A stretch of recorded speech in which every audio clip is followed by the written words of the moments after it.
સુરતથી સમાચારો પર કરીએ નજર। સુરતમાં પૂર બાદ વધુ 13 મૃતદેહ મળ્યાનો દાવો થઈ રહ્યો છે। સુરતમાં પૂરની આફતમાં વધુ 13 લોકોના મોત થયા। મૃત્યુઆંક વધીને 41 પર પહોંચતા અરેરાટી વ્યાપી છે। પાણીમાં ડૂબી જવાથી 41 લોકોએ જીવ ગુમાવ્યા। ખરવાસા, લિંબાયત, સારોલી અને ભેસ્તાનમાં મૃતદેહો મળી આવ્યા છે। પૂરગ્રસ્ત વિસ્તારોમાં ગુમ લોકોની હજુ શોધખોળ ચાલુ છે। તંત્ર દ્વારા રાહત અને બચાવ કામગીરી યથાવત છે। સુરતમાં વરસાદ બાદ પણ પાણી ઓસર્યા નથી।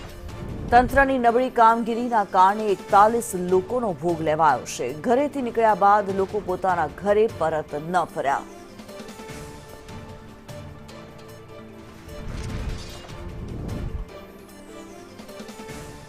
સુરતની હાલની જે પરિસ્થિતિ છે, આ પરિસ્થિતિમાં જે મેઘો મુશળધાર વરસી પડ્યો તે મોતનો વરસાદ બનીને આવ્યો છે।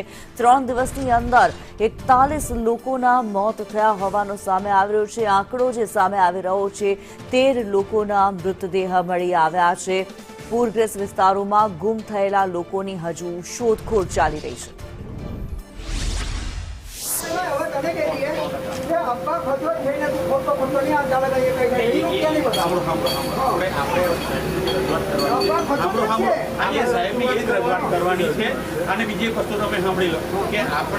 પહેલા જે આપણા 4 દિવસ પાણી રહેતા હતા, આજે 24 કલાક તમારી વાત ને 100% માન્ય છે। 100% તમારી વાત સાચી જ છે, પણ તમારી વાત એકદમ 100% સાચી છે।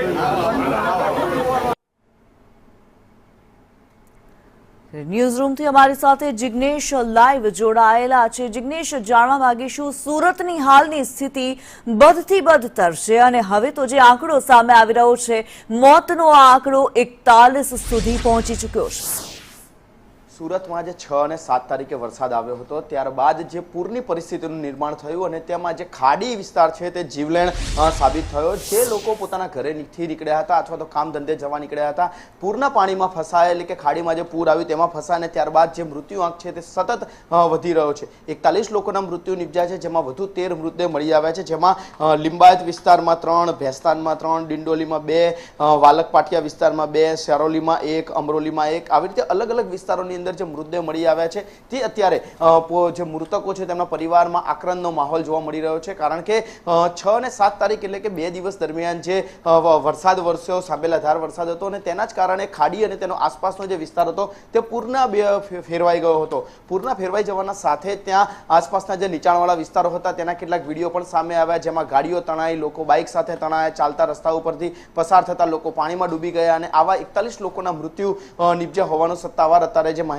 છે તે સામે આવી રહી છે। હજી સુધી કોઈ ગુમ છે કે કેમ અથવા પરિવારજનોએ તેમના મિસિંગની રિપોર્ટ લખાવી છે કે કેમ તે અંગે કોર્પોરેશન ને પોલીસ વિભાગ છે તે તપાસ કરી રહ્યું છે, પરંતુ પ્રાથમિક તપાસની અંદર અત્યાર સુધી 2 દિવસના વરસાદ 41 લોકોને ભરખી ગયો હોય તેવું સ્પષ્ટ રીતે જોવા મળી રહ્યું છે અને સત્તાવાર તેમના નામ અને આંકડા છે તે પણ તંત્ર દ્વારા જાહેર કરવામાં આવ્યા છે। એટલે કે 2 દિવસનો વરસાદ 48 કલાકના દરમિયાન જે વરસાદ અને પૂર આવ્યું તેમાં 41 લોકો મોત ભેટ્યા હોવાના અહેવાલ છે તે સુરતમાંથી સામે આવી રહ્યા છે અને આ જ 41 પરિવારો અત્યારે આક્રંદ સાથે જ જે વરસાદ અને જે ખાડી છે, ખાડીમાં પૂર આવ્યું તેના કારણે પોતાના સ્વજનો ગુમાવ્યા હોવાનો પણ રોષ વ્યક્ત કરી રહ્યા છે। ત્યારે આ ખાડીને લઈને અગાઉ પણ ઘણી વખત સ્થાનિક કોર્પોરેશનને અને તંત્રને રજૂઆત કરવામાં આવી હતી, પરંતુ તંત્ર બચાવમાં એટલું કહી રહ્યું છે કે વરસાદી પાણીના નિકાલ માટે ખાડી જરૂરી છે। પહેલા જે 4-4 દિવસ પાણી ભરાતું હતું તે અત્યારે 24 કલાકમાં નીકળી જાય છે, પરંતુ વરસાદી પાણી નીકળવાના સાથે જ 41 લોકોના મૃત્યુ થયા છે તેને મ્યુનિસિપલ તંત્ર અને જે સ્થાનિક વિભાગ છે તે કેવી રીતે જસ્ટિફાઈ કરશે તે જોવું મહત્વનું છે।